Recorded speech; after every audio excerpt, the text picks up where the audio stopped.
최경영의 최강 시사.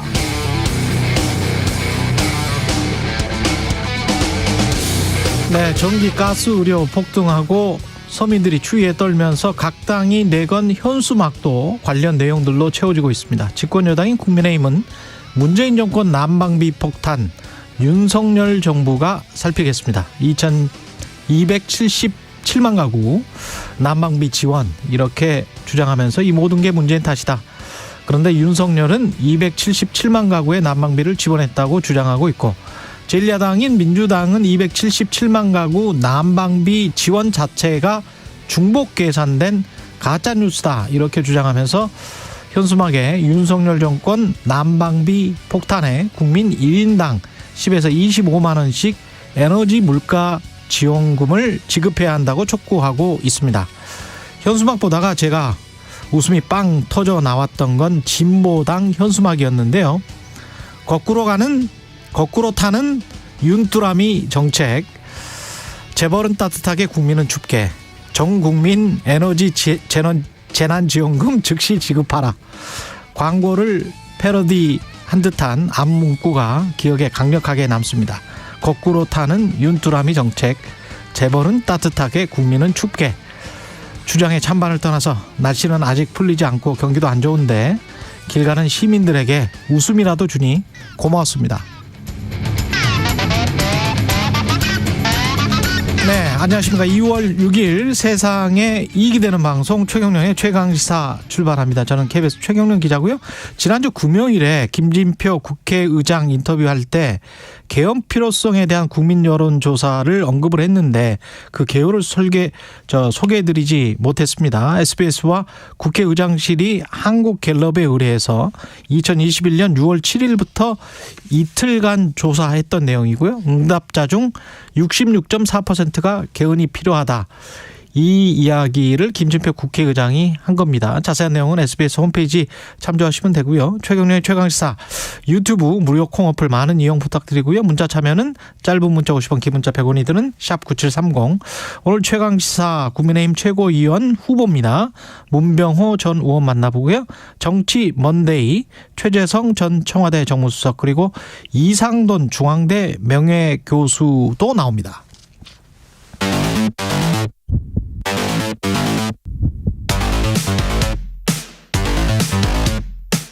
오늘 아침 가장 뜨거운 뉴스 언박싱. 자, 뉴스 언박싱 시작하겠습니다. 이번 한 주 동안 민동기 기자가 자리를 비우게 됐습니다. 휴가인데요. 좋겠습니다.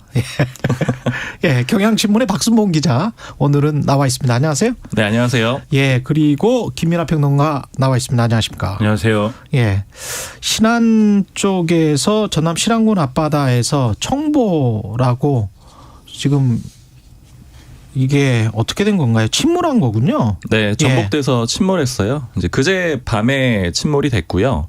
한 12명이 타 있었거든요. 근데 한 1시간 만에 3명은 바로 구조가 됐는데 나머지 8명, 9명은 실종 상태였고 그중에 1명이 추가적으로 오늘 새벽 3시 23분에 4분에 이 시신 상태로 발견이 됐습니다. 나머지 사람들은 어떻게 될지 모르겠습니다. 지금 수색은 계속 하고 있는 그런 상황이겠죠? 네. 그래서 그게 지금 이제 이 구조된 이 분들의 말씀을 들어보면은 처음부터 배가 좀 이상이 있었다라는 얘기를 하고 있거든요. 처음부터 이상이 있었다. 그렇죠. 그리고 이제 좀 지금 실종되신 분들이 처음에는 이제 자고 있었을 것으로 처음엔 파악을 했는데 그게 아니라 갑판에 있다가 이제 좀 이렇게 나온 것으로 이렇게 얘기를 또 해서 수색에도 좀 어려움이 있고 했는데 그러니까 처음부터 좀 문제가 있었다라는 것이 증언이 나오고 있는 만큼 사전에 이제 어떤 정비가 이루어졌는지 이런 것들이 앞으로 이 사고 원인을 밝히는 데는 중요한 어떤 변수가 될 것 같습니다. 그리고 바다 상황이 좀 잠잠했었다 그래요. 그렇죠. 그러니까 이제 배가 문제가 있었다는 얘기가 더 많고. 그리고 원래 시작 때부터 좀 기울었다 이런 진술들도 나오고 있거든요. 왜냐하면 이제 구조된 선원들이 있으니까요. 아마 좀 여러 가지 문제점이 있었고 특히 구명조끼가 바로 안 펴졌다 그래요. 그것만 좀 펴졌으면은 갑판 위에 있었던 분들이 6명이라고 하거든요. 그렇죠. 이분들이 좀 더 좀 기회가 있지 않았을까 이런 생각도 좀 듭니다. 예. 그리고 국민의힘 전당대회 주말 동안에 대혼돈의 상황으로 치닫고 있는 게 아닌지 좀 우려스럽더라고요. 네. 예. 이게 자격 심사가 결과가 일단 어제 나왔습니다. 그러니까 국민의힘 전당대회에 많은 사람들이 후보 등록을 했거든요. 예. 그래가지고 일종의 이제 컷오프 미리 정리를 좀 해야 되는 거죠. 근데 이 컷오프가 두 단계가 있어요. 쉽게 얘기하자면은 뭐 서류 시험 단계가 한 단계가 있고, 그다음에 필기 시험 단계가 있는데 이제 어제 서류 시험 단계를 거쳤다라고 볼 수가 있고요. 서류 심사에서 탈락한 사람들이 있고요. 그렇죠. 여기 예. 좀 특징이 한 가지가 있는데 일단 좀 보수 유튜버가 많이 빠졌습니다. 그러니까 최고위원 후보 중에서 뭐 김세희, 신혜식, 류여해 이런 후보들이 빠졌는데 이제 보수 유튜버라는 그런 좀 특징이 하나 있고요. 그다음에 또 하나 좀 주목해서 봤었어야 되는 게 허은하 의원, 소위 이제 이준석계 라인업이라고 불리잖아요. 그렇죠. 이 허은하 의원이 통과할 거냐 안 통과할 거냐 이런 얘기들이 좀 있었는데 이게 왜 그랬냐면은 음주운전 때문에. 그렇죠. 음주운전 네. 전력도 있고 사실은 그보다는 이준석계니까 그걸 빌미로 쫓아내지 않겠느냐 이런 관측이 있었는데 이제 결과적으로는 통과를 했습니다. 근데 이제 이게 이준석계 쪽에 좀 얘기를 들어보면은 예전에 이제 처음에 만약에 탈락이 된다라고 하면은 지금 공관위원 중에 한 명도 음주운전 전력이 있다 그래요. 예. 그러니까 이런 문제를 좀 지적을 할 거다 이런 얘기들도 있었습니다. 그러니까 이게 지금 말씀하신 대로 일종의 이제 부자격자들 걸러내는 단계거든요. 무자격자? 그렇죠. 그러니까 지금 이제 후보 자격도 없다. 네. 이 사람은 이제 과거에 이제 여러 가지 논란이 될 만한 일이 있었다든지 뭐 이런 걸 걸러내는 단계에서 이제 논란이 된 건데 이것과 더불어서 이제 또 하나 쟁점이 됐던 게 이준석 전 대표가 과연 이제 이 후보들의 후원회장을 할 수 있는 거냐 없는 거냐. 이것도 이제 선관위가 굉장히 이제 뭐 열심히 얘기를 했는데 할 수 있다로 또 결론이 났습니다. 그래서 모든 쟁점에서 이준석계가 어떻게 되느냐 이게 이제 이 지금 단계에서는 현재는, 예. 관심사였던 것 같아요. 근데 이건 어쨌든 뭐 그렇게 큰 어떤 무리가 있는 그런 결론이 나오진 않은 것 같고 하지만 주말 동안에 이제 주요된 관심사는 이 대통령실의 안철수 의원에 대한 어떤 태도 이런 거였기 때문에 이 얘기가 좀 이제 붙이는 감이 있는 것 같습니다. 지금 뭐 안철수를 대통령실에서 공개 비판한 이유는 뭐예요?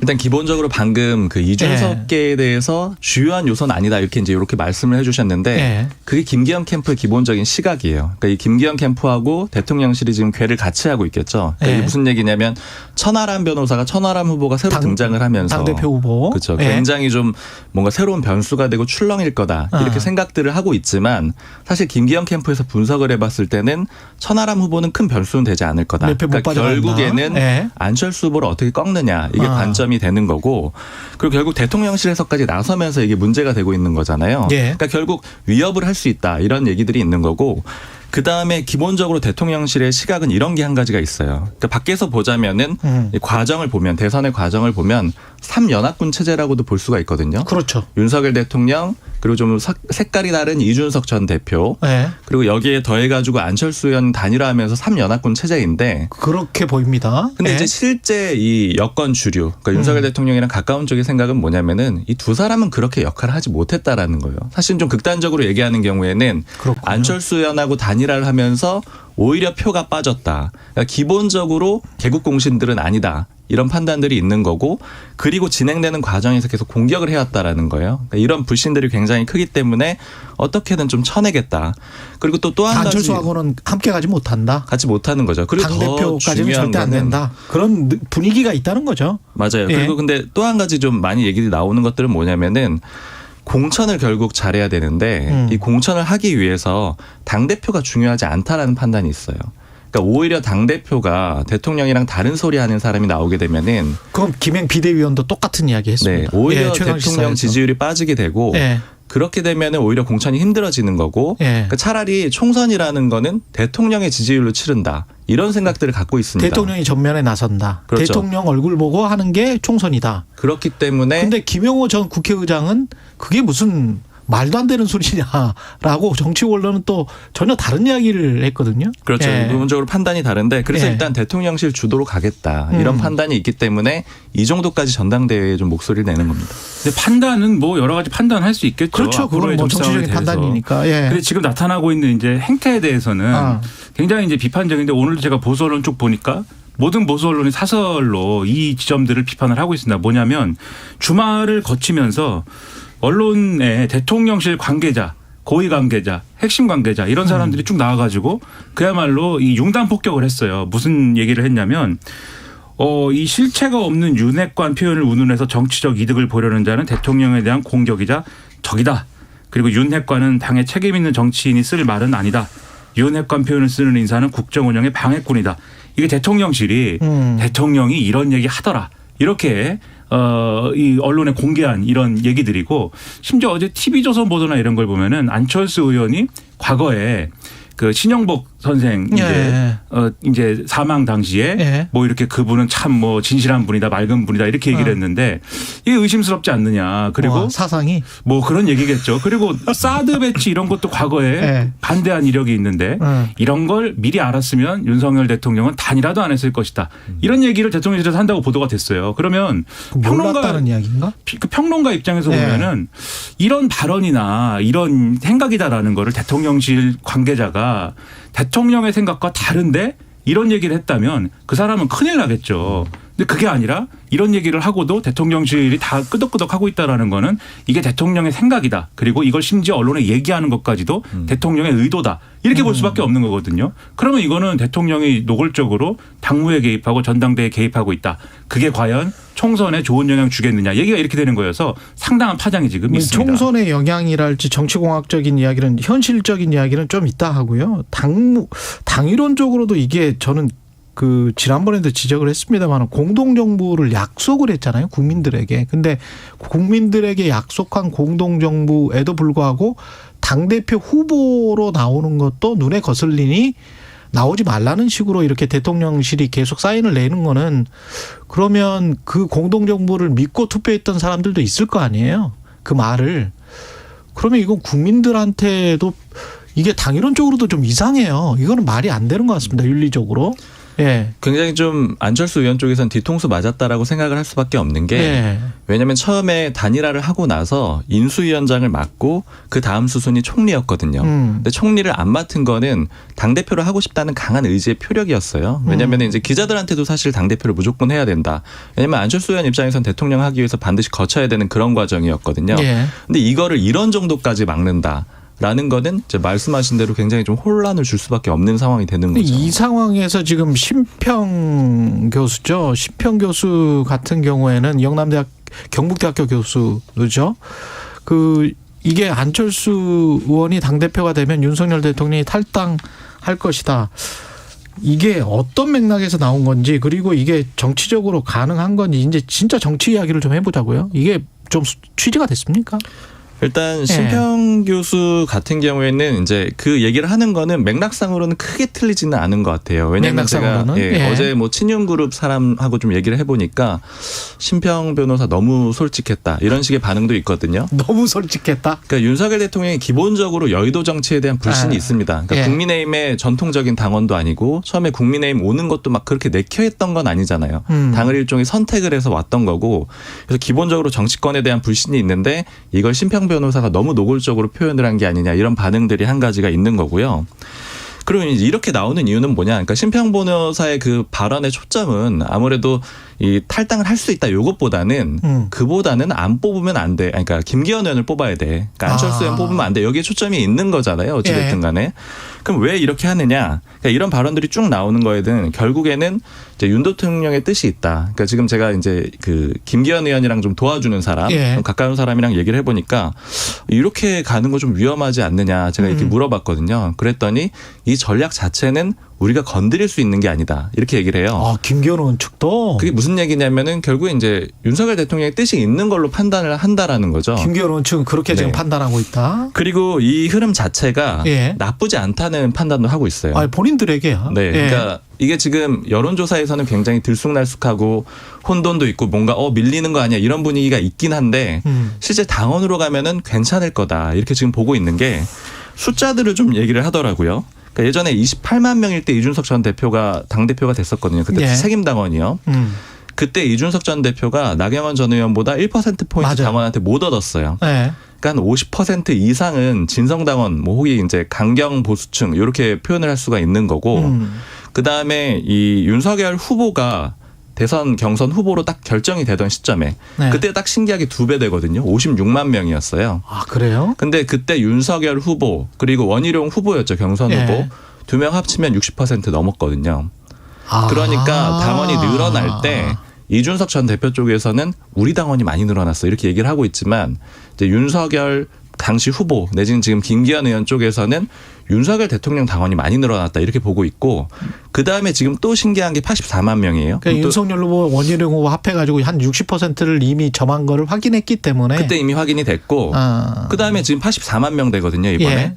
그럼 그때 지금 이제 이 당원들이 누구냐 추가된 사람들이 이게 큰 변수가 될 거냐 이게 좀 고민일 텐데 이 김기현 후보 쪽이나 아니면 친윤 주류 쪽에서 하는 얘기는 뭐냐면은 그때 이준석 전 대표랑 윤석열 대통령 많이 다퉜잖아요. 예. 작용 반작용이 있었다는 거예요. 그러니까 이준석 전 대표 쪽에서도 들어왔겠지만 빠져나간 숫자도 있다. 빠져나간 사람도 있고 반면에 윤석열 대통령 도와줘야지 이렇게 하면서 들어온 당원들도 만만치가 않다라는 거예요. 그럼 실제 당원들을 구성을 보자면은 절대 진리가 없다. 이런 판단이 있고 그래서 이 메시지 자체가 당원들한테 호소하는 쪽으로 계속 가고 있는 겁니다. 재밌네. 근데 이게 예. 이런 측면이 있어요. 지금 저도 이제 여론조사와는 다를 거다라고 많은 곳에서 얘기를 했고 여기서도 이제 얘기를 했는데 그래서 예. 김기현 의원한테 상당히 유리할 거다.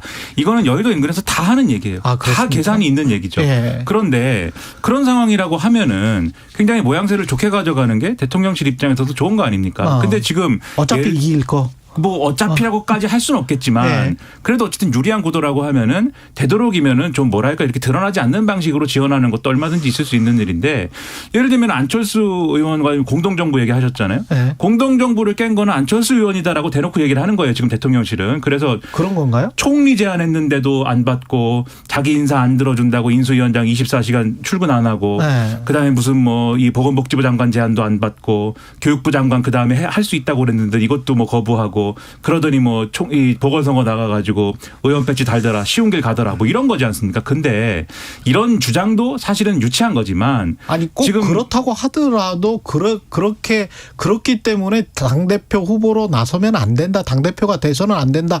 이 논리로 바로 이어질 수는 없는 거 아니에요? 그러니까요. 그것도 네. 유치한 얘기잖아요. 네. 이렇게 먼저 당신이 먼저 깬 거 아니냐 약속 깬 거 아니냐 이것도 유치한 거지만 네. 지금 만약에 안철수 의원이 대표가 되면 당이 깨질 수 있다 이렇게 주장하는 것은 당원들 입장에서는 협박 아닙니까? 그러니까 당원들은 이게 정말 안철수 의원 되면은 우리가 생각하는 것보다 훨씬 더 당에 나쁠 수 있어. 이렇게 1차적으로 판단할 수 있겠지만 그 이후 상황들에서 이게 계속 그러면 안철수 의원이 마치 무슨 뭐 내부의 배신자인 것처럼 몰아가는 그런 분위기로 막 가는 건데 그런 게 국민들에게 주는 메시지가 있는 거거든요. 예. 과연 그게 뭐 좋게 작용할 거냐에 대해서 좀 다시 생각해 봐야 되지 않을까라는 생각입니다. 한 가지만 좀 예. 짚어야 되는 게 근데 이제 제가 그 반응 같은 걸 좀 전해드렸지만 되게 자신 있다라는 반응이라는 거잖아요. 근데 사실 대통령실이나 김기현 의원 속내는 예. 지난주 속내는? 얘기 들었을 때는 아. 장제원 의원이 이선 후퇴했잖아요. 그 이제 그렇죠. 내부 회의 결과 뭔가 특단의 대책이 필요하다. 이런 불안감의 발현이었다라는 얘기들이 있거든요. 그런 것 같아요. 그러니까 사무총장 안 하겠다. 네. 윤핵관에 관한 역풍은 또 분명히 있어요. 당원들 사이에. 그렇죠. 그러니까 아. 결국에는 이게 불안감 결국 발현이 돼 있다라고 봐야 돼요. 그러니까 이대로 가면 질 수도 있다라고 생각을 하기 때문에 더욱더 당원들한테 호소를 하는 그러니까 좀 이례적으로 더 강경한 모습. 그러니까 예전에 나경원 전 의원 천할 때랑 비슷한 건데 나경원 전 의원 있으면 못 이길 것 같으니까. 그래야 안정적인 윤석열 정부 체제를 가져갈 수 있다. 그래야 우리가 총선에서 승리할 수 있다. 뭐 이런 생각인 것 같네요. 근데 거기까지 가는 예. 방법론이 여러 개가 있을 수 있는데 과연 이것만이 방법이냐. 뭐 그렇게 이게 뭐 생각을 한다면 한국 정치의 좋은 사례가 아니지 않습니까? 예. 답답합니다 참.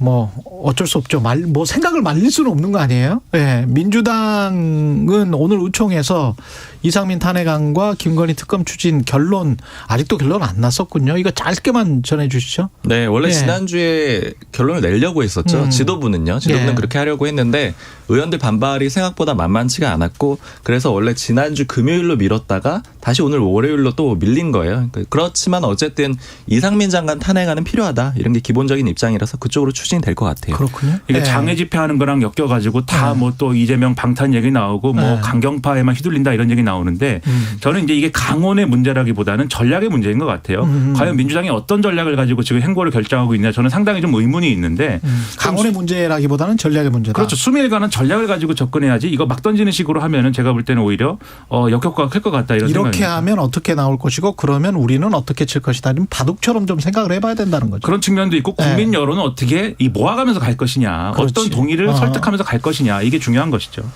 알겠습니다. 두 팀 다, 예, 국민의힘, 민주당 다 전략이 있는지 모르겠네요. 지금 말씀하시는 거 들어보니까, 예, 전략이 있겠죠. 뭐. 각자의 생각이 있으니까, 예. 뉴스 언박싱 박순봉 기자, 김민아 평론가였습니다. 고맙습니다. 감사합니다. KBS 1라디오 최경영의 최강시사 듣고 계신 지금 시각 7시 40분입니다. 오늘 수도권과 세종엔 고농도 미세먼지 비상 저감 조치가 시행됩니다. 지금 남해안과 제주를 제외한 대부분 지역의 초미세먼지 농도가 나쁨 단계인데요. 오전에 경기 남부와 충북은 매우 나쁨 단계로 치솟는 곳이 있겠고 내일도 공기질이 좋지 않겠습니다. 오전까지 중부 내륙을 중심으로 안개가 짙게 끼는 곳이 있겠습니다. 기온은 어제보다 높아서 활동하기엔 수월하겠습니다. 한낮에 서울이 9도, 대전 11도, 강릉, 부산 12도, 광주와 제주 13도 안팎까지 오르겠고요. 내일 아침엔 서울이 0도, 전주, 대구 영하 1도 안팎까지 오르겠습니다. 제주도는 오늘 오후부터 5에서 20mm의 비 예보가 있고요. 밤부터 내일 새벽 사이 남해안에 빗방울이 떨어질 수 있겠습니다. 강원 영동과 전남, 경상권은 여전히 건조특보 발효 중인데요. 내일 영동 지역에 비 소식이 있는데 양이 5mm 미만으로 많진 않겠습니다. 지금 서울의 기온은 영하 1.7도입니다. 날씨 정보 박다효입니다.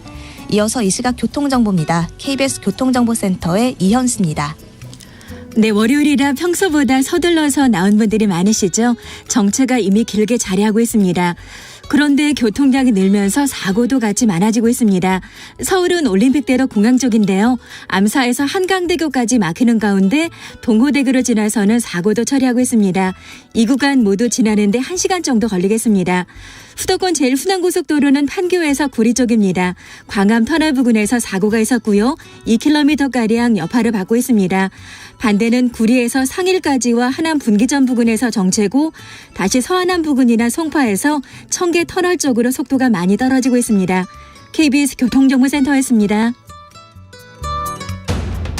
오늘 하루 이슈의 중심. 당신의 아침을 책임지는 직격 인터뷰. 여러분은 지금 KBS 1라디오 최경영의 최강시사와 함께하고 계십니다. 네, 국민의힘 전당대회 어제 서류 심사 자격까지 마쳤고요. 본격적인 당권 경쟁 돌입했습니다. 주말에는 또 다른 윤심 공방으로 뜨거웠는데요. 친윤에 이어서 대통령실까지 안철수 때리기 본격화됐다, 이런 시각도 있습니다. 관련해서 안철수계 인사로 최고위원에 출마하신 분이라고 소개를 해드려도 될 것 같습니다. 국민의힘 문병호 전 의원 나오셨습니다. 안녕하세요. 네, 안녕하세요. 예, 최고위원 출마의 변부터 여쭙겠습니다. 예, 작년에 어렵게 정권 교체를 했습니다.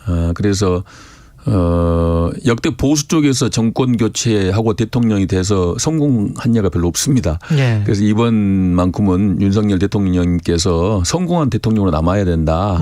그렇게 하려면은 내년 총선에서 압승을 해야 됩니다. 그래서 국정을 뒷받침하고 뭔가 유능한 실적을 내야 되는데 내년 총선에 압승하기 위해서는 이대로는 안 된다.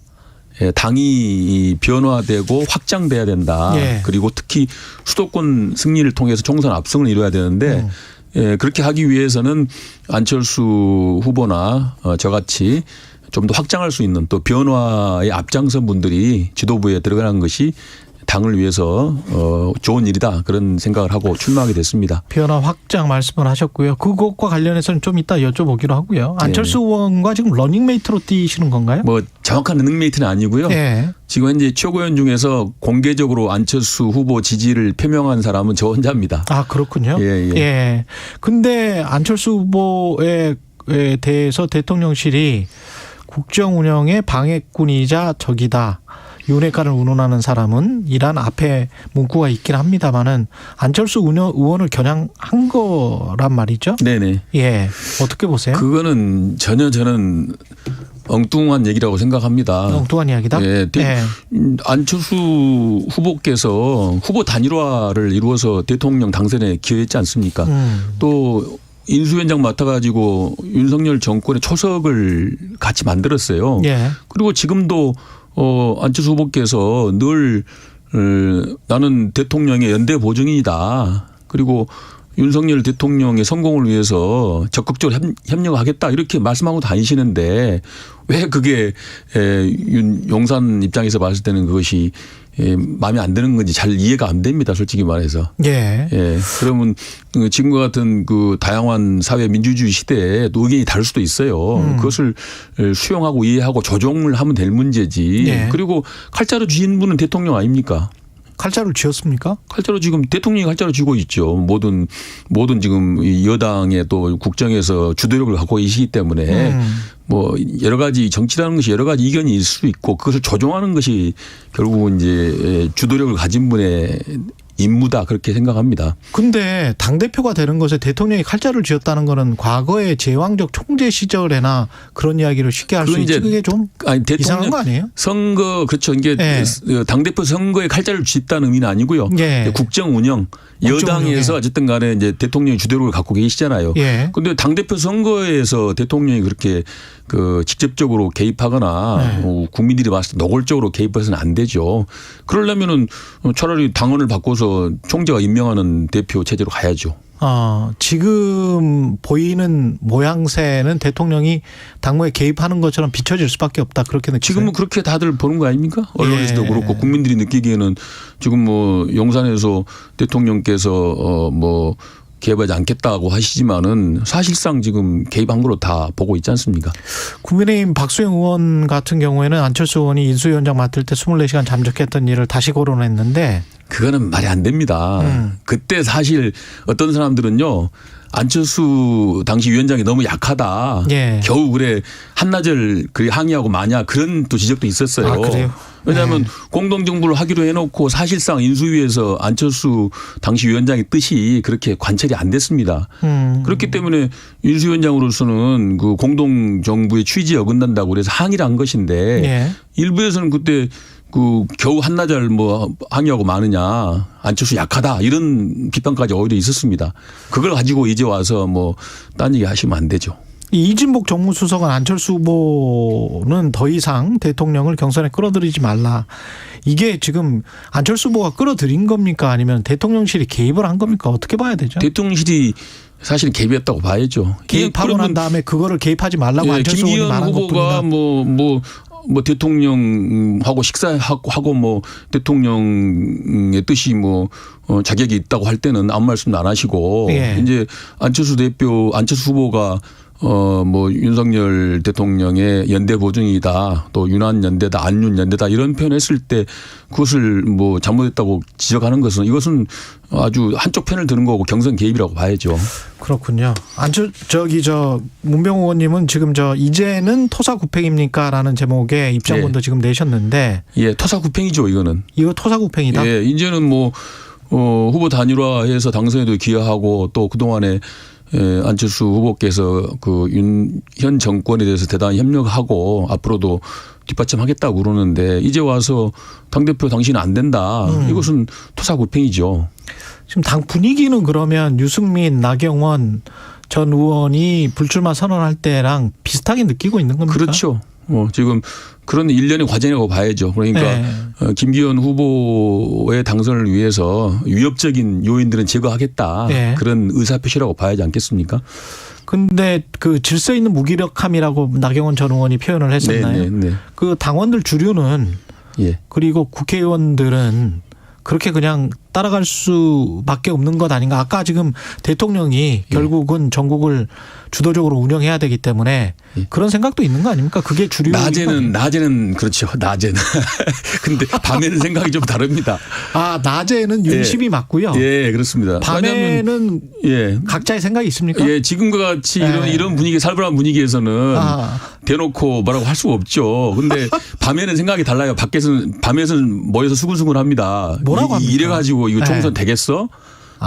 이렇게 해가지고 민심을 얻을 수 있겠냐. 이거 너무하는 거 아니냐. 사실 다수의 지역위원장이나 국회의원들 그런 얘기를 하고 있어요. 그런데 대놓고 말은 못하죠. 아까 그 모두의 이래서는 안 된다. 확장과 변화가 필요하다. 그래서 이제 안철수 대표가 필요하고 문병호 의원 같은 게 필요하다.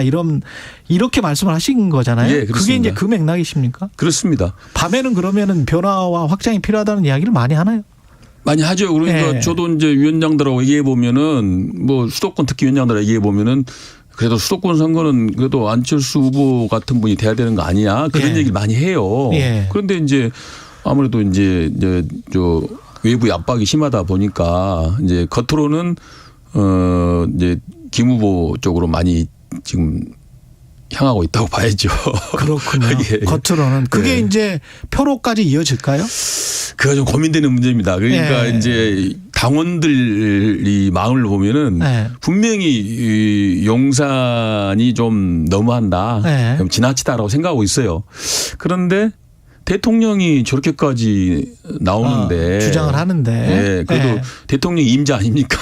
그러니까 당원들이 봤을 때 그 대통령 뜻을 거스르기도 좀 그러네요. 애매합니다. 그래서 좀 상당히 이게 어떻게 결과가 나올지 저로서 상당히 지금 그러면은 안철수 의원이 대표가 될 가능성을 문 의원님도 그렇게 높게 보고 있지는 않은 것 같은데 현실적으로. 지금 바람은 불고 있어요. 역풍은 불고 있는데 그 역풍이 이제 그런 조직이나 압박을 극복할 수 있을 정도로 불 것인가는 이제 아직은 잘 모르겠습니다. 지금 뭐 지난주 조사를 보면은 뭐 바람이 조직을 이길 것 같아요. 그런데 앞으로 한 달이나 남았거든요. 시간이. 한 달 동안 어떻게 변할지 모르죠. 지난 주말에 윤석열 대통령의 책사 멘토로 불렸던 심평 변호사가 안철수 의원이 당선되면 경우에 따라서 윤석열 대통령이 국힘당을 탈당할 것이다. 그건 정말 말도 안 되는 얘기입니다. 말도 안 저는 돼요? 뭐 심평 교수님이 그래도 뭐 변호사도 하시고 법학 전문대학교 교수도 하신 분이 어떻게 저런 생각을 하실까 예. 좀 상식에 어긋난다 생각을 했는데요. 예. 그러면은 안철수 후보가 대표 안 되면 탈당해서 신당해야 됩니까? 그런 논리로 보면은. 아, 그런 식으로 예. 따지자면. 그렇죠. 예. 그렇게 되면은 윤상현 의원도 만약에 떨어지면 탈당해서 신당해야 됩니까?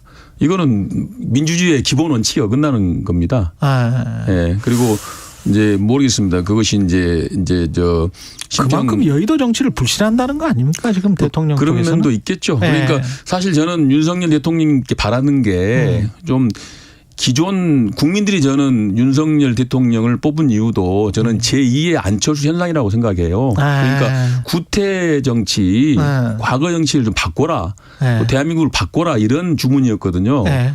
그러니까 뭔가 좀 새로운 거로 바꾸면 국민들이 지지하겠죠. 근데 본인의 행보는 어떻게 보세요? 대통령의 행보는? 아직은 뭐 국민들의 눈높이에 아직까지 맞추지 못하고 있죠. 못하고. 가능성은 충분히 있다고 봅니다. 가능성은 이제 충분히 윤석열 있다. 대통령께서 이제 예. 구 정치와 어떤 이제 크게 인연도 없고 백지 상태이기 때문에 얼마든지 좋은 그림을 그릴 수가 있어요. 예. 그런데 아직까지는 국민들의 눈높이에 맞지는 않는 것 같다 그런 생각하고 있습니다. 김기현, 나경원 주말에 왜냐하면 김기현 의원이 또 나경원 전 의원 자택을 찾았기 때문에 네네. 연대 가능성이 있습니까? 저는 없다고 봅니다. 없다. 예. 그래도 예. 나경원 전 의원이 은근히 상당히 저 결단이 있고 예. 내공이 있는 분이에요. 예. 그렇게 당해놓고 할까요? 그렇게 당해놓고 예. 할까? 지금 김기현 후보의 태도는 약간 스토킹 같은 거라고 봅니다. 만약에 결선까지 올라간다면 안철수 의원이 예. 김기현 의원에게 예. 그렇게 대통령이 그렇게 원한다면 예. 내가 당신을 지지하겠소 이런 이야기. 나경원 예. 의원 전 의원이 그럴 수 있. 아니요. 안철수 의원이. 그거는 전혀 뭐 생각할 수 없는 거지. 생각할 수 없다. 예. 예. 단 1%도 가능성이 없는 얘기입니다. 1%의 가능성도 예. 없다. 예. 그러면 천하람 변호사는 어떻게 될 거라고 보냈어요? 천하람 변호사 나온 게 안철수 후보한테는 좋은 겁니다. 좋은 겁니까? 예. 왜냐하면은 예. 지금 이준석, 유승민 대표를 지지하는 표들이 잠잘 가능성이 높았거든요. 예. 천하람 후보가 안 나왔으면은 그렇죠. 그리고 투표장에 안 갔을 거예요. 근데 그런데 나와서. 천하람 후보가 나오는 바람에 그게 이제 깨워진 거죠. 깨워지고 투표를 하게 되고 투표에 참여하게 되는 거죠. 그러면 1차에서는 안철수 후보한테 좋지 않습니다. 1차 투표에서는. 1차에는. 예. 근데 예. 결국은 이제 결선까지 갈 것이다? 천하람 후보가 결선 가기는 쉽지 않다고 보고 쉽지 않다. 만약에 이제 김기현, 안철수 두 분이 결선에 가면은 그 표는 안철수 후보 쪽으로 갈 가능성이 높기 때문에 그 표는 갈 것이다. 예, 오히려 저는 제일 안철수 후보가 안 좋은 구도가 양자 구도다. 김기현, 안철수 양자 구도. 근데 이준석 그 전 대표와 안철수 의원이 별로 이렇게 친한 물론 친한 사이는 아닙니다만은 근데 지금 이렇게 현재 구도로 봤을 때는 밀어줄까요?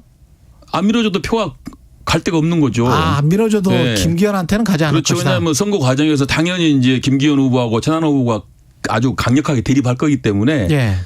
당연히 그 표는 안철수 후보에 대해서 호불호를 떠나가지고 김기현 후보한테 갈 수가 없죠. 그러니까 안철수 후보가 상대적으로 그 반사 이익을 누릴 수가 있다는 거죠. 20초 남았는데요. 예. 당원들에게 호소 한마디 해 주십시오. 예, 당원 여러분, 그 내년 총선 정말 꼭 승리해야 됩니다. 예, 총선 승리하기 위해서는 순혈주의 한쪽 특정 세력 갖고는 이길 수가 없습니다. 그래서 변화하고 당이 혁신하고 확장해야 됩니다. 거기에는 당대표는 안철수 또 최고위원은 문병호 이렇게 꼭 들어가야만이 그렇게 돼야만이 이 내년 선거에서 압승하고 당이 국민의 지지를 받는 당이 될 수 있다. 꼭 지지해 주십시오. 지금까지 국민의힘 문병호 전 의원이었습니다. 고맙습니다.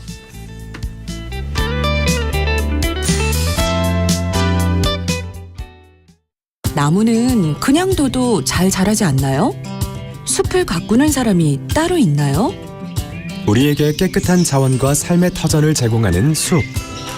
숲을 가꾸는 여러분들을 위해 산림경영 컨설팅이 있습니다. 나무를 심고 임산물을 재배하고 숲속에서 휴식과 즐거움을 찾는 일. 관심을 갖고 더 자세히 할수록 숲이 풍요로워지고 우리들의 삶도 채워집니다. 미래의 아이들도 산림의 혜택을 누릴 수 있도록 지속가능한 숲 가꾸기에 동참해주세요. 이 캠페인은 SJ 산림조합이 함께합니다.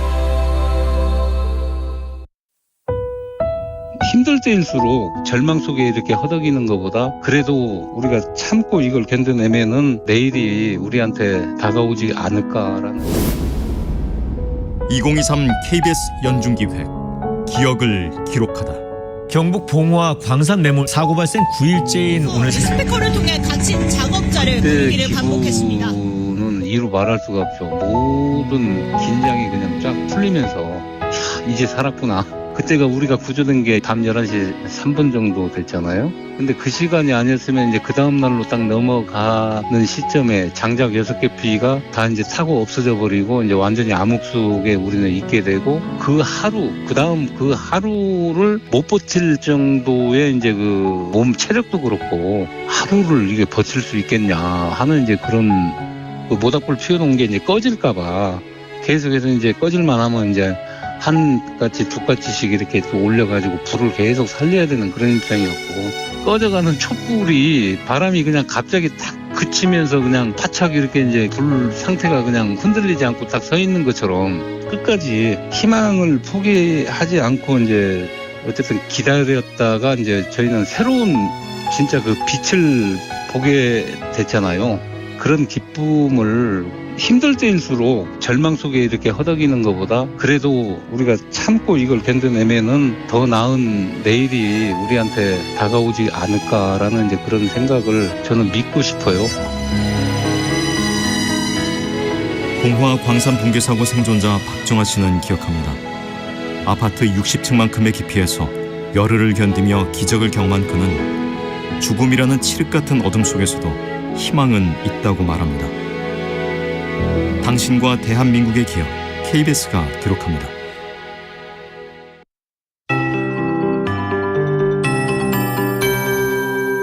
KBS 58분 날씨.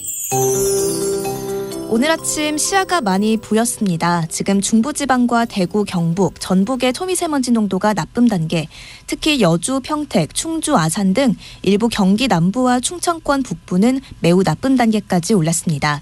수도권과 세종은 오늘 고농도 미세먼지 비상 저감 조치가 시행되는 점 활동에 참고해 주시고요. 내일도 서쪽의 공기질이 좋지 않겠습니다.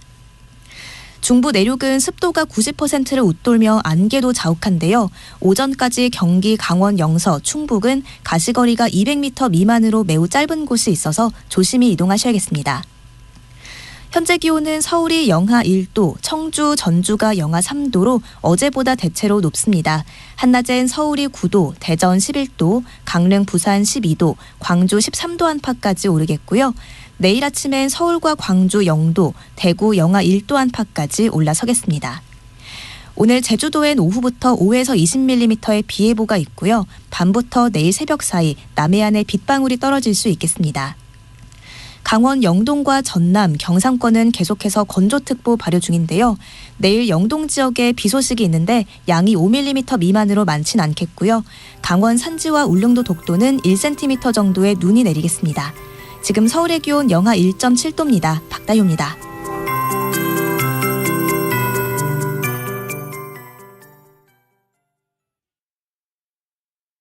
정성을 다하는 국민의 방송 KBS가 8시를 알려드립니다. AM 711kHz, FM 97.3MHz, KBS 1라디오입니다. HLKA.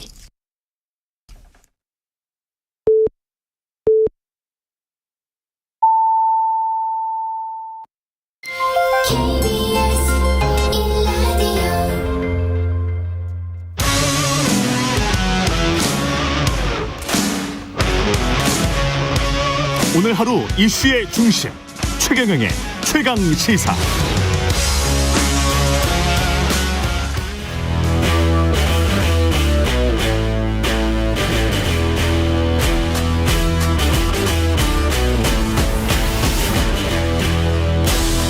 네, 한 주의 시작 여의도 정치를 깊이 있고 날카롭게 들여다보는 시간입니다. 정치 먼데이. 예, 오늘은 최재성 전 청와대 정무수석 나오셨습니다. 안녕하세요. 안녕하세요. 예, 천공 관저 이전 개입 의혹. 예, 부승찬 전 국방부 대변인이 자신의 저서에서 그냥 폭로를 했는데요. 이게 사실일까요? 대통령실은 뭐 아니다. 언론사 기자들까지 다 고발했습니다. 저는 사실일 가능성이 매우 크다고 봅니다. 사실 가능성이 매우 크다? 예. 왜 그렇게 보세요? 우선은 설정 자체가 여러 사람이 등장을 하잖아요. 예. 부승찬 대변인이 있고, 예. 그다음에 남영신 참모총장이 있고, 참모총장, 부사관이 있고, 부사관, 또 부승찬 대변인이 남영신 총장의 얘기를 화장실에서 듣고, 예. 별도로 또 자기 자신이 이제 확인하고 조사한 과정에서 또 익명의 등장 인물들이 있거든요. 아직은 등장 안 했죠. 아직 등장하지 않은. 그다음에 이것이 군에서 예. 경위에 대해서는 조사하고 파악한 것은 사실인 것 같아요. 천공이라는 왔다 간 인물이 것이 보고되고 요런 사실에 대해서 왜 민간인이 육참 총장 관저에 갔느냐? 예. 그래서 요 과정에서 직접 천공이 왔다 간 사실에 대해서 목격하지는 않았으나 요 개선 라인 조사하면서 예. 군에서 조사하면서 요 조사 라인에 있었던 사람들 예. 또 이것을 보고받은 사람들에서 등장인물이 너무 많아요.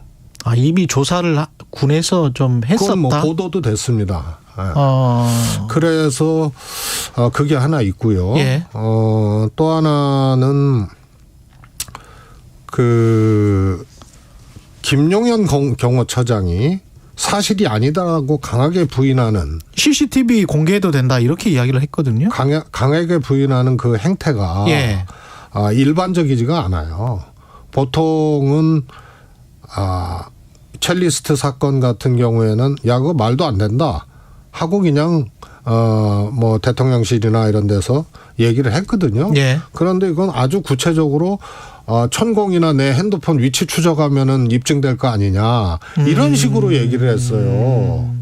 그래서 이것은 좀 통상적인 사실이 아닐 경우에 대응하고는 조금 다른 이런 거다. 그래서 오히려 뭐 핸드폰 대조해보자, 위치 추적한 거 해보자 이런 게 알리바이를 만들기 위한? 알리바이를 사전에 하지 않았냐라는 의심까지 들 정도로 매우 구체적으로 그렇게 대응하고 있다는 것이. 천공이 휴대폰이 있는지 없는지 모르니까 지금. 그렇습니다. 예. 그것도 그렇고요. 통상 승합차 2대에 나눠 타고 이렇게 갔다는 얘기 아니에요? 거잖아요. 예. 특정 차량 이름이 나오고 있고요. 자기 차도 아니고 승합차로 갈 정도면 휴대폰 같은 경우에는 다른 데 두고 갔을 가능성이 크죠. 그럴 수도 있겠습니다. 그래서 여러 가지 설정이나 또 등장인물 이것을 알고 있을 수 있는 사람들이 너무 많기 때문에 이것은 사실일 가능성이 저는 매우 높다고 봅니다. 근데 사실이다. 대통령실은 사실이 아니다. 이렇게 주장을 하고 있는데 이걸 밝힐 수가 있나요?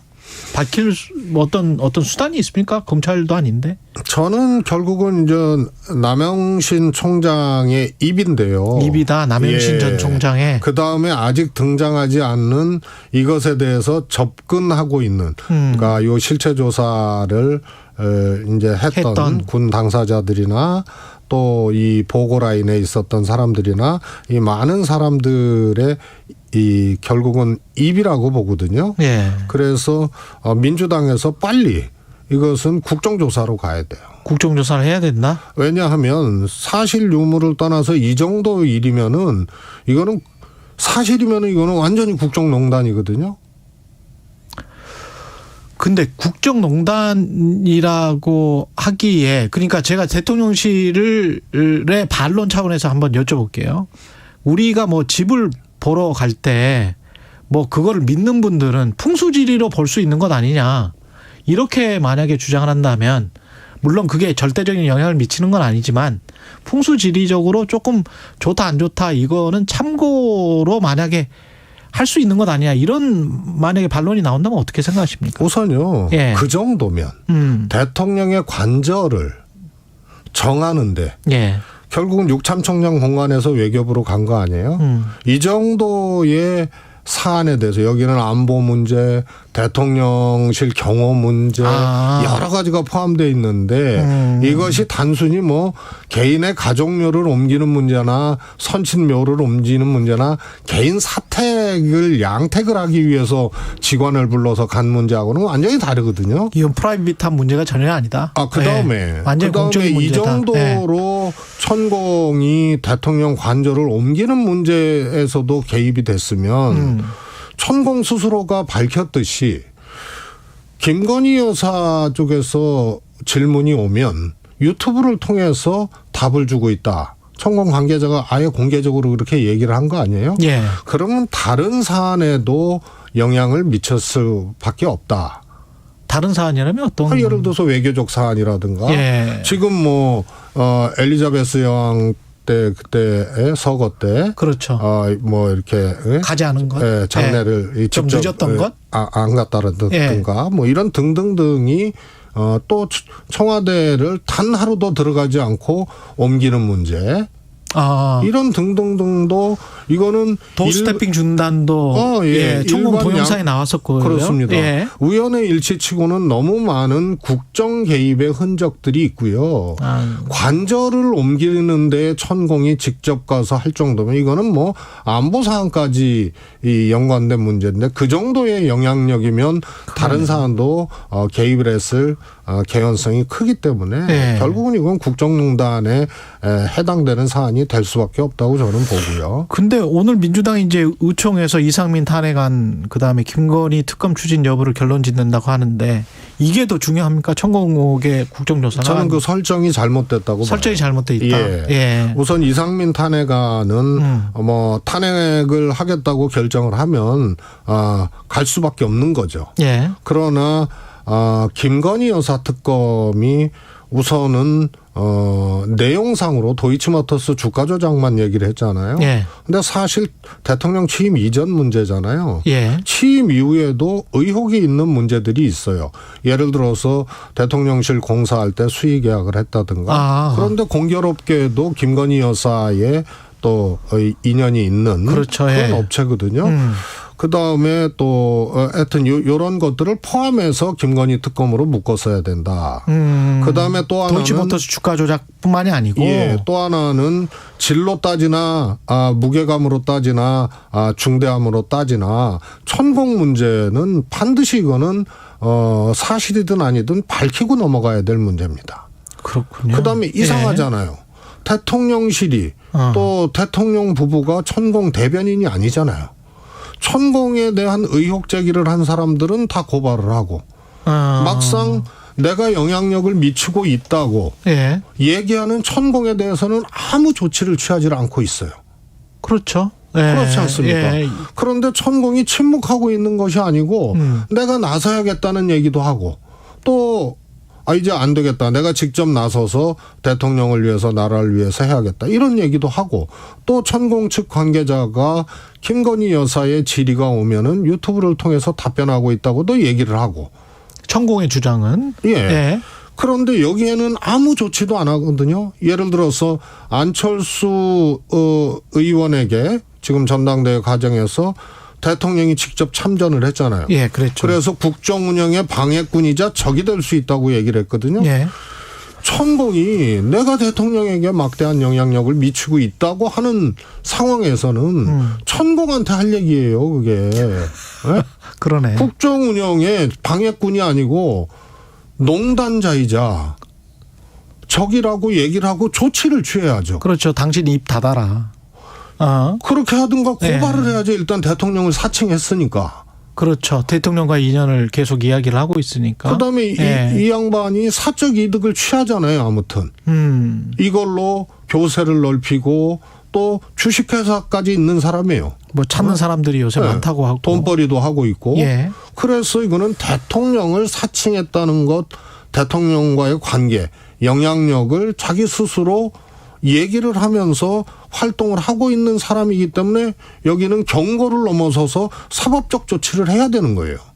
근데 여기는 그냥 놔두고 이게 말이 안 되는 거죠. 그러네요. 사법적 조치를 어떻게 할 수 있는지는 모르겠습니다만 그래도 경고나 뭐 이런 것들이 대통령실에서 나와야 되긴 할 것 같습니다. 대통령과의 영향력, 대통령과의 관계를 공공연하게 얘기를 하고 그렇죠. 실제로는 김건희 여사의 자문에 대해서 응하고 있다고도 얘기를 하고. 그렇죠. 그러면은 이것은 대통령을 직접 사칭, 내가 대통령과 이런 관계다라는 관계의 사칭을 넘어서서 이건 대통령을 사실상 컨트롤하고 있다는 얘기거든요. 그런데 대통령이 가만히 있는다? 대통령실이 아무것도 안 하고 있다? 그리고 천공에 대해서 의혹 제기하는 사람만 고발하고 있다? 이게 앞뒤가 안 맞는 거죠. 생각해 보니까 이명박 정부 때 제가 취재했던 것 중에 인수위 전문위원이었는데 나가서 그걸로 선전하면서 비즈니스 했던 사람이 있거든요. 바로 잘렸어요. 인수위 전문위원회에서. 이게 지금 공적인 거기 때문에 그거 가지고 개인적으로 뭐 이야기를 하면은 대통령실에서 조금 이야기를 할 수밖에 없는 그런 상황이긴 하네요. 근데 그거랑은 또 질이 다르죠. 네. 그거는 대통령과 관계된 내가 인수위에서 일하고 있다. 이것을 가지고 비즈니스 한 거고. 그러네. 이거는 대통령에게 내가 직접 영향력을 미치고 있고 막대한 영향력을 미치고 있다고 얘기하면서 하는 거니까 이건 질이 다른 거죠. 안철수 의원에게 대한 어떤 대통령실의 공격과 빗대서 지금 말씀을 하셨는데 대통령실이나 대통령의 의죽은 뭐라고 생각하십니까? 안철수 의원이 이 후보 대표가 되는 것은 안 된다라는 지금 뜻이 전달되고 있는 겁니까? 그런 것이죠. 예. 이번 일로 대통령이 직접 참전을 하면서 국민의힘 전당대회에 사실상 윤 대통령이 후보격이 된 거예요. 그래서 이건 안철수 후보와 윤 대통령의 대결 구도가 돼버린 거예요. 예. 국민의힘 전당대회가. 예. 이럴 정도로 대통령이 직접 나선 것도 처음 있는 일이고요. 과거 뭐 권위주의 정권에도 이런 식으로 막 직접적으로 내놓고 하지는 않았거든요. 예. 그래서 처음 대통령이 이렇게 직접 참전한 것도 처음이고 참전하는 방식도 포지티브한 방식이 아니고 예를 들어서 나의 정치 철학은 이렇고 나의 또 당에 바라는 나의 바는 이렇고 해서 유사하고 접합된 후보에게 이렇게 도와달라고 시그널을 주는 것이 아니고 누구는 안 된다라고 직접 찍어서 얘기를 하잖아요.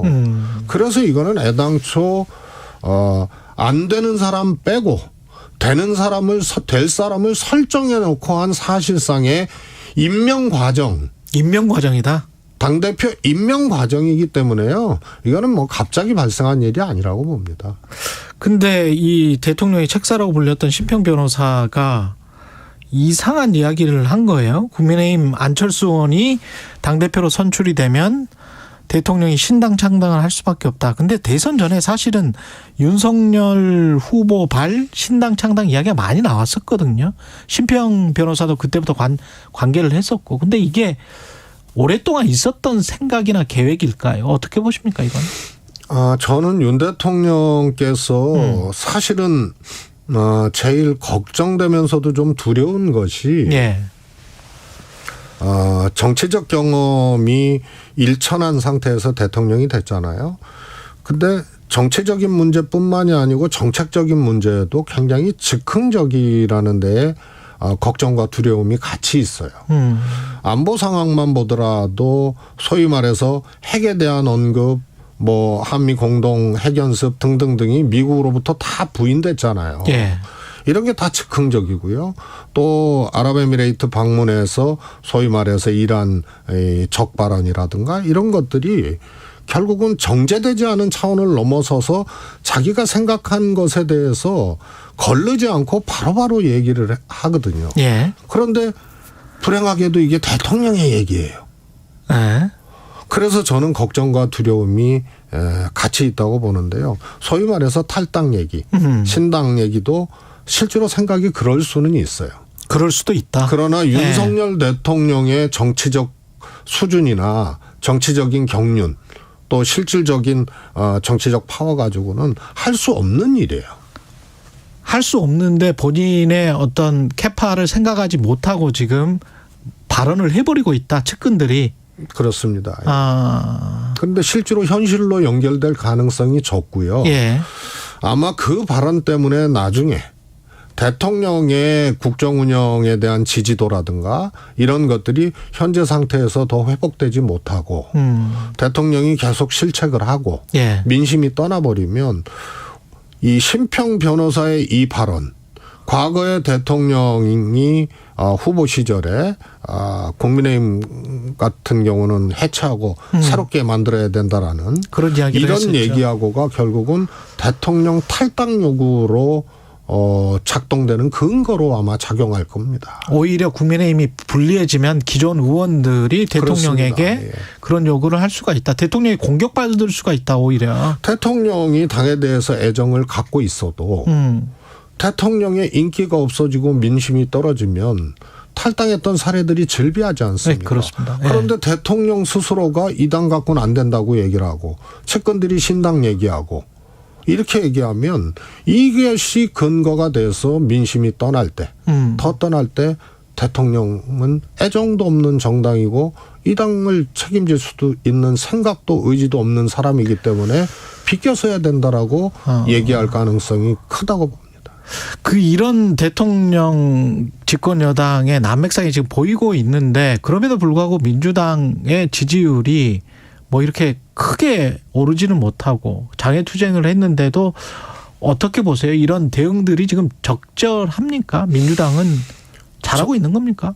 저는 할 수 있는 거는 다 해야 된다고 봅니다. 장애투쟁이든 뭐든. 그러나 예. 제일 중요한 게 이제 과정 관리거든요. 과정 관리다. 예. 예. 지난번에 이상민 장관의 해임 문제는 당연히 해야 될 문제인데 이태원 참사에 대해서 국정조사를 합의하고 그다음에 이상민 장관 해임하라고 최후 통첩을 하고 해임을 했단 말이에요. 예. 그러면은 논리적으로 국정조사는 이태원 참사 진상규명을 하고 책임자를 가려내고 처벌하기 위한 그런 것으로서의 국정조사의 위상이 정해진 건데 국조를 합의하고 이상민 장관 해임 프로세스를 가버렸어요. 예. 그러니까 당연히 해임돼야 될 사람인데도 논리적으로는 좀 충돌하는 그런 이제 과정을 민주당이 스스로 겪었다는 거고요. 예. 장외투쟁이든 저는 단식이라도 해야 될 상황이라고 봐요. 단식이라도 해야 될 상황이다. 그러나 이 과정 관리 이번에도 의총에서 당연히 논의를 하고 해야 되는데 그것을 놓치고 나중에 외상값 의총을 했거든요. 며칠 예. 전에. 그래서 또 논의를 하다 보니까 외상값 의총이다. 예. 예. 파열음이 좀 나오고 이견들이 또 나오고. 근데 만약 이렇게 쭉 가다가 이재명 당대표에 관련된 결정적인 팩트나 뭐 유죄로 분위기가 기운다거나 이렇게 되면 민주당은 피할 치명상을 입게 되는 거 아닙니까? 사법적으로 예. 판결이 나면은 그거는 피할 수가 없습니다. 그렇죠. 예. 그런데 그것이 문제가 아니고 그냥 검찰이 기소할 거 아닙니까? 예, 그렇겠죠. 기소하고 사법적 판단이 나오기 전까지 그때 민주당의 상황이 어떻게 될 것이냐. 이것이 문제입니다. 예. 다시 말해서 검찰이 구속영장 한 번 치고 말지는 않을 거란 말입니다. 그렇겠죠. 계속하겠죠. 소위 말해서 이제 살라미로 이제 민주당이 이제 흔들릴 만한 이제 과정들을 겪을 텐데요. 이때 수도권 의원들 중심으로 이 대표로는 안 되겠다. 총선 치르기 어렵겠다 네. 하는 것이 작동이 되면 원심력이 발생할 거고. 그렇겠죠. 아, 이거 말도 안 된다.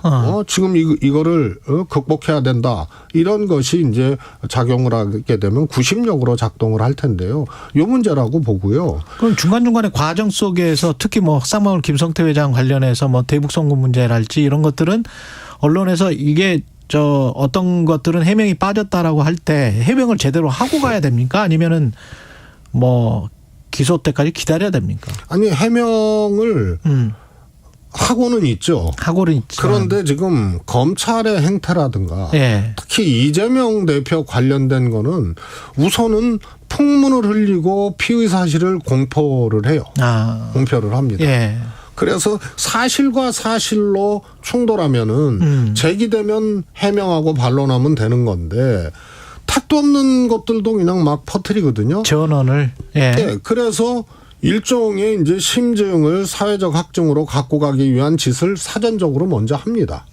지금 보십시오. 대장동에서 성남 FC로 갔잖아요. 대장동에서 흘러나온 얘기가 아마 태산같이 많을 겁니다. 쌓아놓으면. 그렇죠. 그런데 정치자금 뇌물수수 천화동인 1호 실소유주 이런 거는요. 다툼도 안 돼요. 배임 정도 다툼이 남은 거고요. 그다음에 성남 FC로 간 거 아니에요. 예. 성남 FC에서 다시 지금 뭘로 왔어요? 변호사비 대납으로 왔는데 예. 변호사비 대납도 막 없어지고 흐르고 뭐 단독 기사 나고 언론에 기사 나고 어쩌고 저쩌고 했는데 이거는 정황 근거도 없어요. 그러니까 지금 다시 또 쌍방울 대북 송금 문제로 나오잖아요. 이것도 정확하게 어떤 것이 혐의다. 어떤 것이 문제다라는 게 형성돼 있지 않기 때문에 예. 해명 자체를 뭘 해야 되는지를 모를 거예요. 이재명 대표도. 알겠습니다. 여기까지 듣겠습니다. 정치 먼데이 최재성 전 청와대 정무수석이었습니다. 고맙습니다. 감사합니다. 여러분은 지금 KBS 1라디오 최경영의 최강시사와 함께하고 계십니다.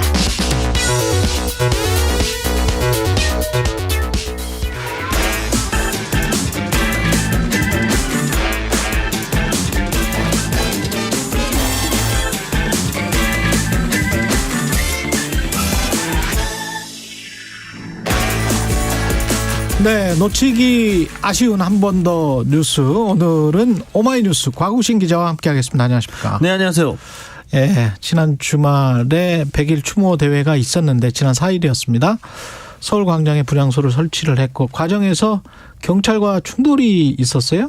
네, 그러니까 일단 유가족들이 시민대책회의를 중심으로 서울 도서관에 이제 분향소를 설치를 하려고 했죠. 그래서 이게 뭐 기습 설치다, 긴급 설치다 이런 말들이 나왔는데 원래는 이제 광화문 광장에서 추모대회를 하려고 했지만 서울시가 허락을 해주지 않아서 세종대로로 옮긴 거였습니다. 그래서 원래 정부의 합동 분향소가 있었던 그 자리에 시민대책회의를 중심으로 분향소를 설치를 한 건데요.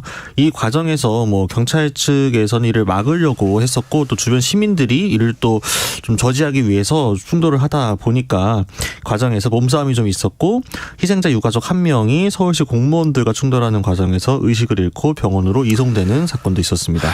서울시는 지금 강제 철거하겠다는 거죠? 네, 일단 개고서도 이미 지난 토요일에 전달을 했고요. 일단 조례를 보면은 서울시가 이제 철거할 권한은 있습니다. 서울광장의 사용 및 관리에 관한 조례를 보면 서울시에 사용 신고서를 제출하고 허가를 받아야 하도록 되어 있고요. 허가를 받지 않고 광장을 무단 점유한 경우에는 철거를 명하거나 필요한 조치를 할 수 있습니다. 서울 도서관 앞도 어쨌든 서울광장에 포함되는 공간이기 때문인데요. 서울시 어제 입장문에 서는 통보 없는 기습시설물 설치에 거듭 유감을 표하고 유가족분들이 추구하는 국민 공감을 얻기에도 힘든 일이다라는 식으로 표현을 했습니다. 서울시의 주장. 네, 그래서 행정집행 계획에는 변함이 없다라고 합니다. 그다음에 생존자와 유가족 측에서는 받아들일 수 없다. 그렇죠. 네, 어쨌든 어제 특히 국회 추모제에서 유가족협의회 대표를 맡고 있는 이종철 씨 발언이 좀 화제가 됐는데요. 그럼 저희가 분향소를 치울 테니 국화꽃으로 단장된 합동 분향소를 따로 만들어 달라. 서울시에. 네, 근데 그렇지 않고 그냥 지금 서울광장 분향소를 철거하려고 하면 휘발유를 준비해 놓고 아이들 따라갈 것이다라는 표현까지 했습니다. 그래서 철거하러 오는 순간 제2의 참사를 볼 것이라고 했고요. 이때 유가족분들이 마치 오열하기도 했는데 어쨌든 대책회의 관계자 측은 시에서 강제 철거를 한다면 보고 있을 수만은 없다. 독립적인 진상규명조사기구 설치를 위한 특별법이 제정되면 그때 철거하겠다라고 했습니다. 좀 해주면 안 되나요? 이거 아예 차라리 잘 좋게 문화공간처럼 만들어줄 수도 있을 것 같은데. 그러니까 서울시는 녹사평역 지하에 추모 공간을 마련할 테니까 그거면 되지 않겠느냐라는 주장을 계속 하고 있는데. 녹사평역 지하 공간에. 네, 근데 이제 유가족들은 이제 역사 지하에 설치된 공간이 과연 시민들이 와서 추모를 제대로 할 수 있는 공간이냐, 거기는 좀 마땅치 않다는 입장을 하고 있어가지고요. 네, 그래서 정부가 합동분향소를 설치했던 바로 그 장소에 똑같이 시민들이 분향소를 만들어서 헌화할 수 있게끔 해달라는 게 유가족분들의 요구입니다. 알겠습니다. 도이치모터스 주가 조작 관련도 그렇고 대장동 일당 중에서 곽상도 전 의원이 1심 법원 판단을 받는데 2월 8일이군요. 내일 모레. 그렇습니다. 얼마 안 남았습니다. 이 특정범죄 가중처벌에 관한 법률 위반 혐의죠. 선고 공판이 8일에 열리는데요. 뇌물 공여자로 기소된 화천대유의 대주주 김만배 씨와 정치자금 공여자 남욱 씨도 같은 날 선고를 받게 됩니다. 그래서 지금 2021년 9월에 처음 대장동 개발 특혜 의혹이 불거진 이후 관련 사건으로 기소된 피고인이 법원 판단 받는 게 이번이 처음이라서 특히 더 주목을 받는데요. 또 안 그래도 곽 전 의원 사건이 워낙 크다 보니까 2015년에 대장동 일당의 사업에 도움을 주는 대가로 화천대유에서 일한 아들의 퇴직금, 성과급 등 명목으로 50억 원을 받은 혐의를 받고 있습니다.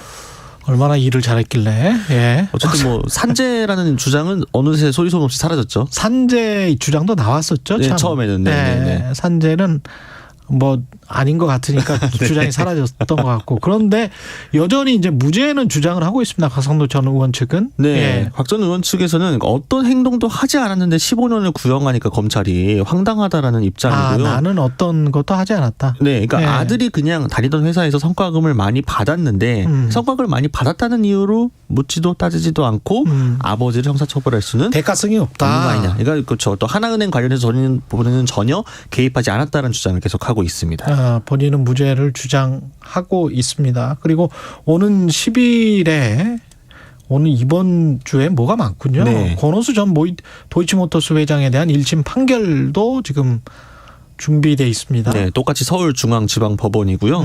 사실 이 주가를 이제 통정매매 수법을 통해서 부당하게 이제 끌어올린 것으로 검찰은 보고 있는데요. 특히나 이와 관련해서 김건희 여사의 주가 조작에 관련된 흔적도 있는데 뭐 이 부분에 대해서는 전주 관련 의혹들도 여전히 본인은 부인을 하고 있고 또 본인은 그냥 이 투자 자문 통해서, 그러니까 이 회사를 홍보하는 차원에서 권오수 전 회장은 그 이야기를 했던 것 뿐이지 뭔가 주가 조작을 나서려고 했던 건 아니다라는 입장을 계속 밝히고 있습니다. 그런데 권오수 전 회장도 그렇고 회장이었기 때문에 이건 내부자가 외부 세력에게 주가 조작을 사주한 것처럼 이렇게 지금 비춰진단 말이죠. 그렇죠. 그게 만약에 형량이 선고되면 이거는 굉장히 높아요. 일반적인 주가 조작 사건하고는 다르고 김건희 여사가 만약에 관여돼 있다면 김건희 여사가 서울대 대학원 다닐 때 이제 이사라고 하고 다녔잖아요. 네, 기획 그렇죠. 마케팅 이사인지 뭐 이렇게 명함도 지금 보도가 됐었고 그렇기 때문에 같은 내부자 거래가 될 수가 있습니다. 통정매매 등. 네, 그래서 판결문이 어떻게 나올지 모르겠지만 지금 안 그래도 야권이 지금 그 특검 대추진 카드를 만지고 있기 때문에 여의도에도 상당한 여파가 있을 것으로 보입니다. 권오수 전 회장한테 무죄가 선고될까요? 그렇게는 관련돼서 뭐 취재를 했던 기자들 이야기는 쉽지 않다.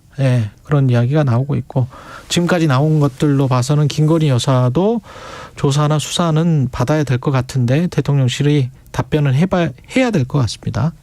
지금까지 곽우신 기자였습니다. 고맙습니다. 감사합니다. KBS 1라디오 최경영의 최강시사 2부는 여기까지고요. 잠시 후 3부에서는 이상돈 중앙대학교 명예교수 만나보겠습니다.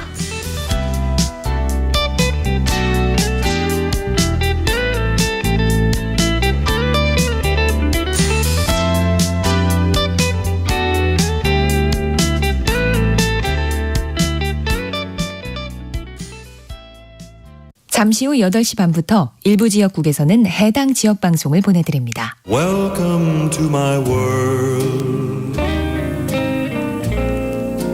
Won't you come come on in.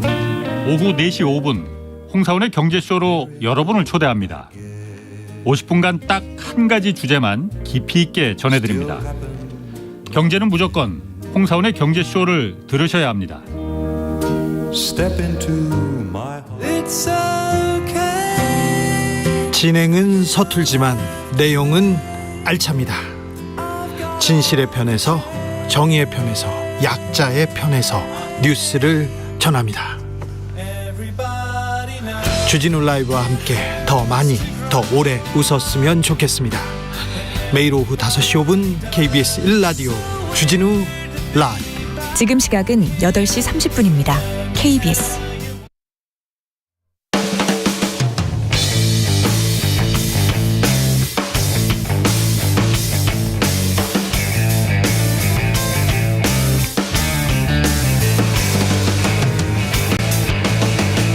최경영의 최강 시사. 네, 최근 선거법 개편 논의가 활발하죠. 지난주 금요일에는 김진표 국회의장이 나와서 그 당위성 행안에서 이야기를 하셨었는데 여러 이야기가 나오고 있습니다. 소선구제를 중대선거구제로 바꾸자, 또는 권역별 비례대표를 하자, 뭐 비례대표 의석을 늘리자, 뭐 이런 이야기들인데, 중앙대학교 명예교수 관련해서 뭐 미국 정치학 전문가시고요. 이상돈 전 의원 모셨습니다. 안녕하십니까? 네, 안녕하세요. 예. 네. 일단 뭐 지금 현재 거대 양당 체제는 문제가 있는 거죠? 예, 문제가 없다고 말할 수 없는데, 네. 과연 우리나라 현재 이런 정치가 반드시 거기에만 있느냐, 그렇게 말할 수가 없잖아요. 양당제 때문에 생긴 거냐? 결과물이죠. 왜냐하면 네. 이게 뭐 파당적인 대통령 정권이 제멋대로 국정을 하고, 거기에서 여당은 무조건 따라하고 야당은 무조건 반대하니까 된 거지. 네. 그 결과물이지. 그 원인이 그렇다 이렇게 말하기는 난 어렵다고 봐요. 모든 제도는 다 그 장단점이 있죠. 그래서 말하자면 한국 정치의 현재 그 형편없는 모습은 저 사람의 문제가 더 크고, 사람의 문제가 네, 더 크다. 그리고 뭐 구태 제도의 문제라면 선거보다는 오히려 뭐 정당 구조의 문제가 더 크지 않겠는가. 시스템의 문제라면 선거 제도의 문제가 아니고 정당. 선거보다는 오히려 정당이 더 크다 이렇게 저는 생각합니다. 그렇군요. 예, 네. 하나씩 좀 잘 청취자 여러분들이 네. 들어보시기 바랍니다. 예, 지금 저질 정치의 주인공들 때문에 이렇게 된 것이다, 이렇게 지금 말씀을 하신 거잖아요. 네네. 구체적으로 왜? 그러니까 아니, 플레이어들이 문제다. 아니 무슨 논란이 있는 법안이 있으면은 네. 의원들 개개인이 헌법 기구 아닙니까? 우리 헌재 판결에 가면은 네. 좀 자기 생각이 있어야지. 당론이나 무조건 따라가서. 그래서 결국은 민주당이 그 뭐 임대차법이니 종부세법이니 이런 거 그냥 무조건 찬성해서 뭐 보궐선거, 대선, 지방선거 다 졌잖아요. 네. 또 거기도 정신 못 차리고 또 무슨 검수완박법 그것도 그냥 와 찬성하고 그 엉망진창 되어버리잖아요. 네. 그 국회의원들이 자질이 부족한 거죠. 자기 생각도 있으면 좀 이렇게 반대도 하고 그랬어야지. 네. 그게 제일 문제고 또 요새 보면 말이죠. 뭐 국회의원이 특히 비례의원이 건물 내에서 자전거를 타고 뭐 구급차를 택시처럼 불러 타고 이런 의원들이 있잖아요. 너무 창피하잖아요. 사람들이 워낙 이거 과연 국회의원이라고 볼 수 있겠어요? 그게 문제가 더 커요. 제도보다는. 그러면 그렇게 봅니다. 네. 그 플레이어들 국회의원들이 문제면 그 저질의 정치인들이 정치권에서 퇴장하기 위해서는 어떻게 해야 되나요? 신진 세력이 들어오기 위해서는? 근데 그 신진 세력 위해서는 그렇게 되는 원인은 우리나라 현재 뭐 정당 구조, 그다음에 그 인력 소급 뭐 이런 것이 문제라고 보겠고요. 또 하나는 왜냐 그러면 우리나라 정당이 이렇게 된 게 전 세계 유례가 없이 다 국민 세금으로 정당 운영하지 않습니까? 그래서 당대표 되겠다고 사상 결단을 하잖아요. 왜냐? 당대표가 되면 막강한 권력이잖아. 국민 세금으로 돈 쓰고. 대통령 제국과는 미국은 당대표가 없잖아요. 네. 원내 정치고. 네. 그리고 비슷한 게 이제 전국위원회가 있어요. 그 의장인데 여당의 경우는 대통령이 의장이 임명합니다. 여당의 책임자는 대통령이니까. 그렇죠. 그리고 전국위원회 의장이 한 일이 뭐냐. 당을 홍보하고 뭐 평소에 조직을 뭐 관리하는 게 있고 제일 중요한 게 기부금 모으는 거죠. 전국의 의장이 하는 일이. 전국의 의장은 기부금 모으냐 허리가 휘어요. 웬만하면 하려고 못합니다. 하라고 그래도. 우리나라 당권이 뭐냐면 어차피 당대표 되면은 막강한 그 돈 가지고서 당을 주물르잖아요. 공천권 주물르고. 예. 이게 최대의 권력, 최대 이권이 돼버렸잖아요. 이런 걸 타파하는 게 난 급하다고 봐요. 근데 그런 얘기하는 사람 없잖아요. 현역 정당의 의원에서. 다 저희들이 그렇게 돼 있으니까. 창피하고 한심한 거예요, 도대체. 그것도 멀쩡하게 선거제도 탓한다고. 아예 창피해. 그러면 지금 지적하신 게 이제 두 가지입니다. 그 제가 듣기에는 첫 번째는 국민 세금으로 정당 보조금을 이렇게 다 받는 거는 전 세계 유례가 없다 이 말씀하고, 두 번째는 당 대표가 있는 데가 있느냐. 예? 전국의 의장이 미국 더 하지 이런 말씀을 하셨는데, 첫 번째 국민 세금으로 정당 보조금 받고 그게 정당이 운영되는 거는 우리가 공영정당 뭐 이렇게 지금 원래는 생각을 했었단 말이죠. 그거 잘못된 거죠. 잘못된 생각입니까? 자발적인 그 단체 아닙니까? 예. 다만 이제 이 정당 이게 좀 취약하니까 뭐 근데 정부가 좀 보조할 수 있다 그런 건데 이게 주객이 바뀌어 버렸잖아요. 뭐 정당 재정 보면은 정부 보조금이 거의 다예요. 특히 작은 정당일수록. 뭐 이제 특별하게 좀 당원 인정이 있죠. 그러니까 그게 제일 난 큰 문제라고 보고, 자발성이 죽어버렸잖아요. 그리고 우리나라 정당의 중앙당이라고 거대한 관료들이 있는 게 그게 공화당 민정당에서 배워온 거잖아요. 이게 어느 나라 의원 야각제는 정당이 내가이고 섀도우 내부인데 원내잖아요. 별도로 없지 않습니까? 대표는 당시 그 섀도우 캐비넷에 내각이고 우리나라 정당이 굉장히 좀 기형적인 거죠. 완전히. 그러면 자발성을 말씀을 하셨는데, 그러면 당원들이 이 정당의 가치와 정책을 믿는다면 당원들이 돈을 내서 그렇게 운영되는 정당이 가장 바람직하다 이렇게 말씀. 네, 그렇죠. 그리고 또 이제 그 정당에 좀 창동하는 사람들한테 뭐 기부금도 받고, 그러니까 뭐 특별 장비 같이 뭐 이런 자발성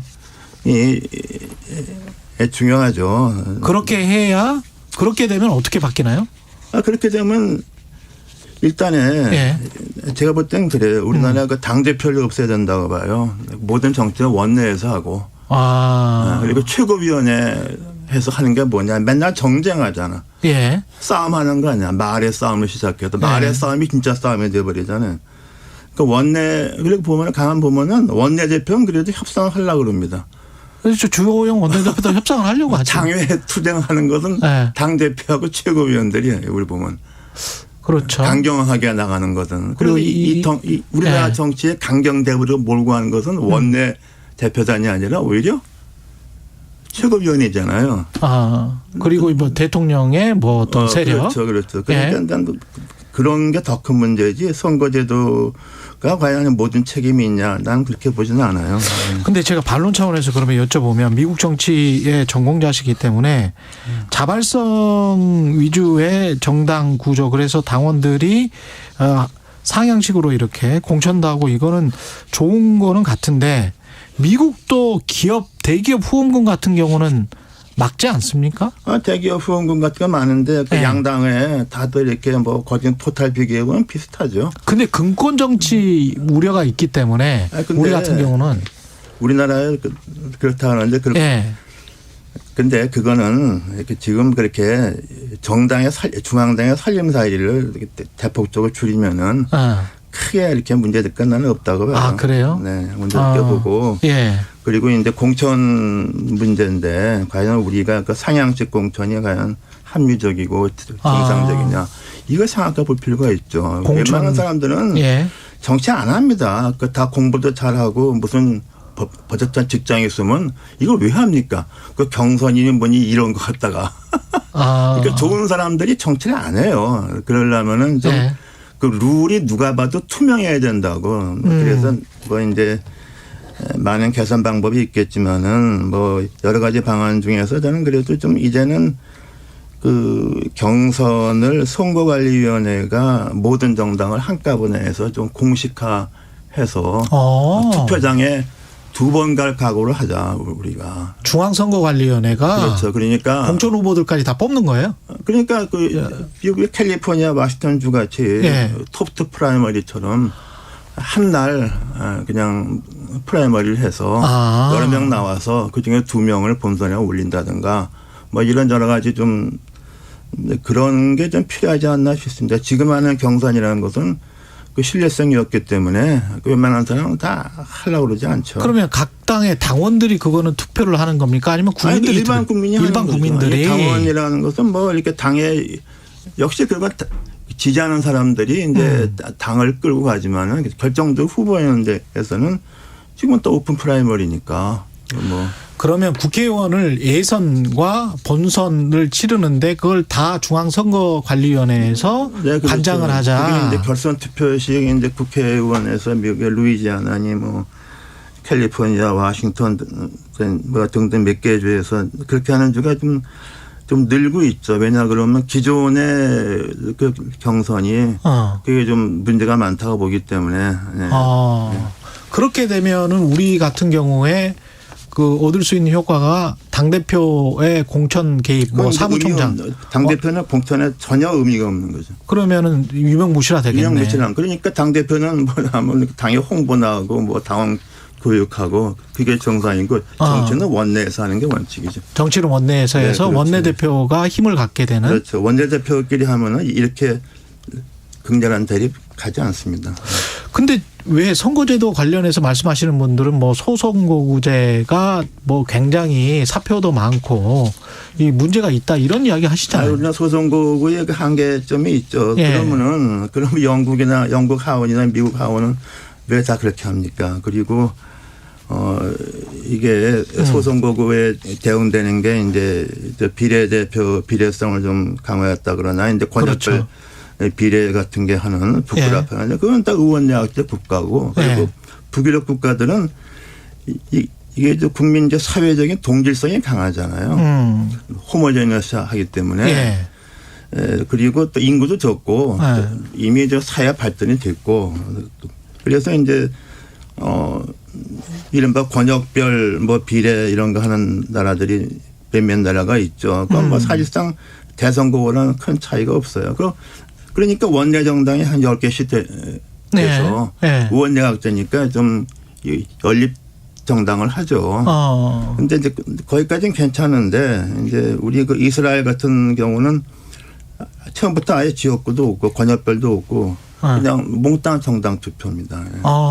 왜냐하면 건국단이 100만 명밖에 안 되고 이건 뭐 지역구 뭐 할 수가 없잖아요. 그렇죠. 지금은 1000만이 돼버렸어요.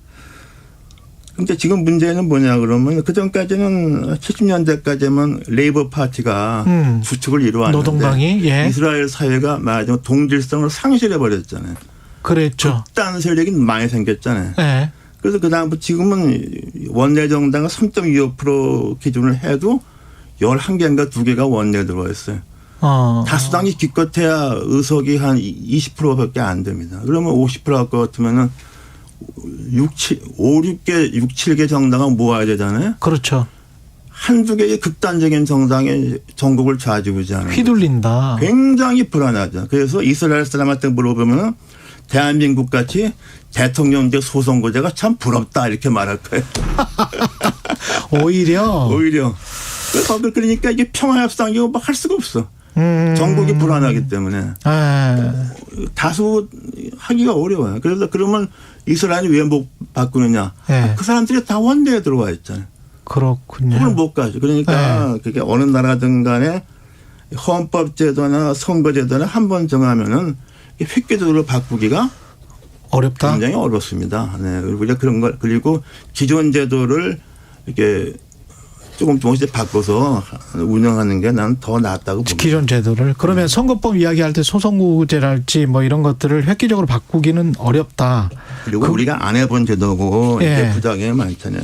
중대선거구제로 가는 것도 반대하시는 거고. 그 4050처럼 동반당선거는 2인 선거가 하자고 하지는 않을 거잖아요. 그건 완전히 양도동당이 나눠 먹기죠. 그렇죠. 그러면 대선거구에서 4-5명은 뽑혀야 되는 4명, 5명, 6명 하는 게 그러면 잘 되겠느냐. 그렇게 하는 나라도 없고. 그렇게 하는 나라 없습니까? 우리나라가 경험해 봤죠. 4.19 후에 참여연이 그랬지 않습니까? 아, 참여 선거 그랬군요. 네, 그 당시 보면요. 그 서울은 6명, 뭐 경남은 6명 이렇게 경기하고 뭐 딴 데 4명 다 그러는데 대체로 1등은 지명도 높은 사람이 합니다. 1, 2등. 예. 그다음에 서울이나 경남이 이제 6명 하면은 그다음부터는 투표율이 거의 비슷해요. 그러니까 다 2% 나오는구나. 그러니까 그냥 0.5% 하려고 3, 4, 5, 6, 7, 8 똑같아. 이거 완전 보글보글 국회의원 뽑는다고 잘못하면. 그리고 거기서 나오는 게 뭐냐. 소지역주의죠. 어떤 지역에도 저 사람이 우리 사람이다 하게 되면은 일본도 그 경험했잖아요. 소지역주의가 되는 거죠. 그리고 과연 그렇게 해서 뽑힌 의원이 과연 제대로 이거 완전히 이게 부정이 많지 않습니까? 그리고 이제 그런 문제가 있어서 대선거 하는 나라가 지금 없잖아요. 그래서 우리나라 헌법이 비례대표제라는 게 딱 못을 박았잖아요. 예. 그것도 왜 못을 박았습니까? 소선거제의 단점을 보완하기 위해서 비례를 하라고 심은 거 아닙니까 헌법에. 그 대선거 하게 되면 비례대표제 할 필요 있습니까? 그러네요. 똑같은 거잖아요. 중대 대선거구나 권역별 비례나 뭐 달라요? 다를 게 없어요. 그래. 둘 다 할 필요가 없다. 근데 우리 헌법은 비례대표를 하라고 돼. 그러니까 권역별 비례라는 것이 과연 비례대표인가? 우리나라 헌법재판소에서 판결했지 않습니까? 그 권역별 비례가 과연 우리 헌법에 관한 비례인가 되겠어 우리가 한번 의심할 필요가 있어요. 그리고 권역별 비례대표를 한다고 하면 아까 교수님이 말씀하시는 것처럼 오픈 프라이머리 방식의 중앙선관위가 해서 국민들이 직접 이렇게 투표하는. 대선거구에서 프라이머리 할 필요가 없죠. 대선구제는. 소선거구니까 이제 미국의 프라이머리를 하는 거죠. 그래서 그런 해서 그 일각에서는 그럼 뭐 대선거구하고 권역별 비례가 저는 이게 말이 안 되는 거죠. 그러니까 크게 선거법 바꿀 필요 없이 정당 구조가 문제이기 때문에 그게 더 큰 문제라고 보고 그리고 선거 제도는 어떻게 바꿔도 부작용이 있어요. 또 그러면 이제 우리 지역구 선거는 현재대로 거진 두고 50명 정도 갖다가 권역별 비례하자는 말도 안이 나왔잖아요. 그렇죠. 그러면 어떻게 됩니까? 제3당 4당은 전멸합니다. 그렇군요. 3당, 4당, 5당은 전국을 다 모아야 되는 거죠. 권역별로 제가 국회의원 때 20대 국회의원 했으면 국민의당 그 당시 13명 나왔잖아요. 비례해서. 권역별로 했으면 한 4명 나왔을까? 정의당은 전멸했을 거예요. 그러니까 권역별 비례가 그냥 비례인가? 이걸 한번 생각해 봐야죠. 그럼 선거법은 지금 고칠 필요가 없다. 오히려 정당 시스템을 바꿔야 된다. 그게 더 먼저라고 봐요. 그게 먼저라고 개헌에 보고. 관해서는 어떻게 생각하세요? 네? 대통령 중임제. 개헌도 대통령 중임제도 어떤 대통령이 참 단임만 하고 나가니까 너무 훌륭하고 아쉽다. 이런 사람 봤습니까 우리가? 미국에서도 그 시오도 루스벨트 같은 사람은 먼저 번 대통령이 뭡니까 암살당해서 자녀 임기하고 한 번 더 했잖아요. 열심히 했어요. 그리고 그 임기 끝날 때 자기는 더 이상 안 하겠다 그랬어요. 국민들이 아쉬워했다고.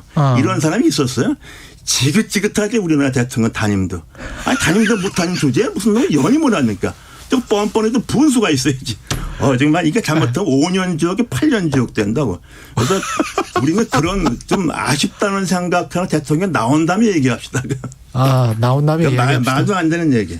그래요? 어디서 그런 얘기를 하고 있어 도대체. 그런 이야기 하시는 분들 중에 이제 국회의원 선거제도와 대통령제를 합해가지고 4년 중임으로 하면서 선거 시기를 합쳐서 그때는 이제 거의 내각제처럼 운영할 수 있지 않느냐. 중간평가도 받고. 그거는 그런 어떤 발상. 대통령제는 기본적으로 본질이 다른 겁니다. 본질이 다르다. 그래서 대통령은 단 한 표만 넘어도 위너테이크 올 아닙니까? 그러기 위해서 대통령제 기본 정부는 뭐냐 그러면 견제와 균형이잖아요. 그래서 미국 헌법 만드는 사람들은 대통령을 만들어 놓고 하원은 다수 지배 소선거구로 뽑은 의원들이고 그러나 그것이 이제 다수의 독재 아니면 포퓰리즘에 흘릴 가능성이 있기 때문에 좀 더 한번 간선이라고 뽑았던 상원 의원을 뒀죠. 주마다 똑같이. 20세기 초에 와서 미국 선거에서 바뀐 게 유일하게 바뀐 게 20세기 초에 상원 의원을 간선해서 직선으로 바꾼 것 뿐이죠. 그래서 그것이 견제와 균형이고 또 하나는 우리가 의원내각제 같은 경우는 이게 당 지도부가 다 중요하고 개개 의원은 중요치가 않아요. 예. 그냥 따라가는 거예요. 그러니까 대통령제 국가에서는 그게 아니잖아요. 대통령제 국가에서 정당보다는 의원 개개인이 중요하고 그래서 미국은 상원 의원 100명 있지만 그중에서 우리가 기억하는 유명한 상원 의원들이 있잖아요. 막강한 영향. 네. 그런 사람들이 대통령을 견제한 거죠. 우리나라처럼 이건 무슨 말도 안 되는 법안 통과시키는 우 따라서 하고 나서 말이죠. 그리고 의원들 스스로가 자기의 뭡니까 권한과 권위와 품위를 떨어뜨린 거잖아요. 근데 그 원인이 뭐냐? 그 알량한 공천, 그 정당에서 하향식으로 정당 대표 끌고 가는 시스템. 이것 때문에 그냥 의원들이 다 소총들로 그냥 전락해 버린 거잖아요. 그래서 이런 거 이게 난 더 큰 문제라고. 그러면 아까처럼 정당 시스템을 바꾸고 플러스 의원 내각제로 가야 된다고 생각을 하십니까? 근데요, 그게 저는 솔직히 우리나라 정부에 맞는 것은 의원 내각제하고 양원제를 해서 양원제를 해야 된다. 우리나라 국회 의사당 보면 양원하게 돼 있잖아요. 그래서 하원은 그냥 소선거제로 하고 뭐 상원은 뭐 또 임기 좀 길게 하고 그 대선거구로 뽑게 되면은 처음 임기 6년 같으면 이제 3년마다 뽑는 거다 반씩. 미국처럼. 뭐 미국은 이제 2년마다 3분의 1씩 가고 그렇죠. 이제 민주당 때는 3년마다 반 가게 돼 있죠. 그렇게 하게 되면은 상원의 의원들은 아무래도 하원보다는 좀 그래도 좀 무게가 있고 좀 국가를 멀리 볼 수 있는 사람들이 들어오지 않겠어요? 그러면 그런 사람들이 오히려 하원을 내각을 견제할 수 있는 거죠. 그럼 상원에서 사실상 조각도 하고? 아니 통상적으로 의원 내각제에서 조각은 하원에서 하죠. 하원에서? 다만 법안이니 외교 정책을 할 때 상원이 견제를 할 수가 있죠. 견제를 할 수가 있죠. 그러니까 그게 뭐냐면 포퓰리즘이 움직일 수 있는 하원을 상원이 견제한다는 그런 의미죠. 그렇죠. 나는 그게 좋은데 근데 문제는 그렇게 정부 구조 바꾸는 개헌이 되는 경우가 그게 아주 이례적인 경우만 됩니다. 1958년 프랑스 알제리 위기 때 의원 내각제에서 대통령제를 바꿨고 60년에 4.19 후에 대통령제에서 의원 내각제 됐죠. 그게 한 번 정부제를 이렇게 하면요. 그 바꾸기가 쉽지 않아요. 이번에도 바꾸기는 현실적으로는 쉽지 않을 것이다. 어렵다고 봅니다. 그 반론 차원에서 제가 한 가지만 여쭤보면 상원을 그렇게 이제 잘 운영하는 나라들도 있긴 합니다만은 포퓰리즘 말씀하셨습니다만 엘리티즘이 상원에 있어서 그 계속 이렇게 자손까지 하고 그리고 이제 귀족화되는 그런 경향. 그런 의원도 그건 그런 이른바 정치 패밀리 같은 게 있죠. 그렇죠. 케네디는 그 보스턴에 그래서 이런 말이 있잖아요. 케네디가 한번 싸우면 사람이 죽어도 당선될 거라고. 그렇죠. 그런 경우도 없지 않아 있죠. 그러나 어떻게 보면 이게 완전히 다수 지배의 포퓰리즘을 견제하는 데 있어서는 그런 것이 좀 말하자면 그런 것도 필요합니다. 알겠습니다. 그러니까 정리를 해보면 정당의 시스템 구조를 바꾸기 위해서 특히 무엇보다 공천 때문에 이렇게 이합 집산하는 것들을 막기 위해서는 다른 방법, 오픈 프라이머리 같은 방법이 필요하고 그거를 중앙선관위에서 해라. 이런 말씀이고 장기적으로 봤을 때는 의원 내각제로 가는 게 맞다. 지금의 개헌 논의는 잘못되어 있다. 이런 말씀이시네요. 근데 의원 내각제 그렇게 개헌하기 어렵습니다. 보면 현실적으로는 어려울 것이다. 과거부터도 이렇게 저 같은 헌법학자 정치학교 물어보면 3분의 2가 의원 내각제 지지하는데 그렇죠. 맞아요. 교수님들 반대예요. 국민들이 반대해서. 그리고 우리는 4.19나 이런 특별한 거 없으면은 정부제도 그렇게 바뀌기 어려워요. 그래서 중남미가 계속 대통령하고 서유럽이 의원 내각제 하잖아요. 그러면 현실적으로 봤을 때는 정당 민주주의나 제대로 하는 게 맞다. 저는 그게 제일 급하다고 보고 그거는 헌법 개정 없이 법령 개정도 없이 할 수 있는 거예요. 그렇기 때문에 안 하고 있는 거라고 저희가. 알겠습니다.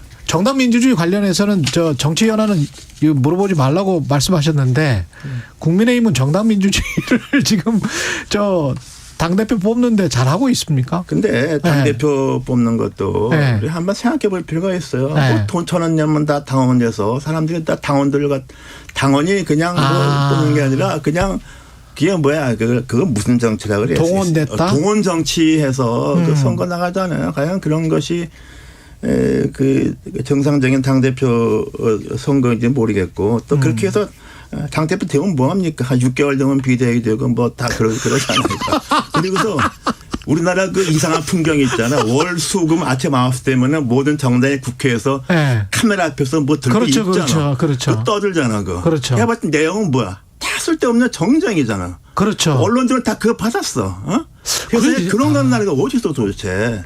생각해보니까 그러네. 진짜 그런 나라가 없죠. 우리나라만 그거 하네. 그 뒤에다가 또 이상한 그림 그려놓고 말이야. 이 팻말 들고.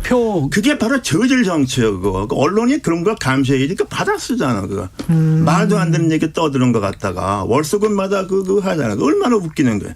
그 원내대표도 뭐 하는 거야, 도대체. 정치는 원내가 하는 겁니다, 이게. 저희 제작진한테 사전 취재할 때 그런 말씀하셨다 그러길래 이것만 마지막으로 여쭤보겠습니다. 안철수 의원이 당대표 되면 국민의힘이 빨리 망하고 김기현 의원이 되면 천천히 망한다. 천천히 망한다. 이거는 무슨 이야기일까요? 이거 내가 지나가는 말을 그랬는데 안철수 씨하고 뭐 지금 같이 정치하셨잖아요. 네, 그 같이 해서 끝이 좋은 경우가 없었어요. 같이 한 정당 다 망했고 같이 한 사람은 다 안 됐고 빨리 망한다. 그래서 내가 그 언젠가 언론 인터뷰에 안철수 정도 특징은 시장은 창대하자 끝은 미미하다. 그래서 그게 별로 도움이 안 될 겁니다. 그 당에. 그 당에 별로 도움이 안 될 것이다. 김기현 의원이 하면 천천히 망합니까? 그러니까 천천히 망하면 좀 시간이 있으니까. 알겠습니다. 안미숙 님이 아침부터 신랄한 말씀에 빵 터졌습니다라고 하셨고요. 5145님은 화통하십니다. 이렇게 하셨네요. 이상돈 중앙대학교 명예교수 전 국회의원이셨습니다. 고맙습니다. 네. 2월 6일 월요일 KBS 1라디오 최경련의 최강시사였고요. 저는 KBS 최경련 기자였습니다. 내일 아침 7시 20분에 다시 돌아오겠습니다. 고맙습니다. 고맙습니다.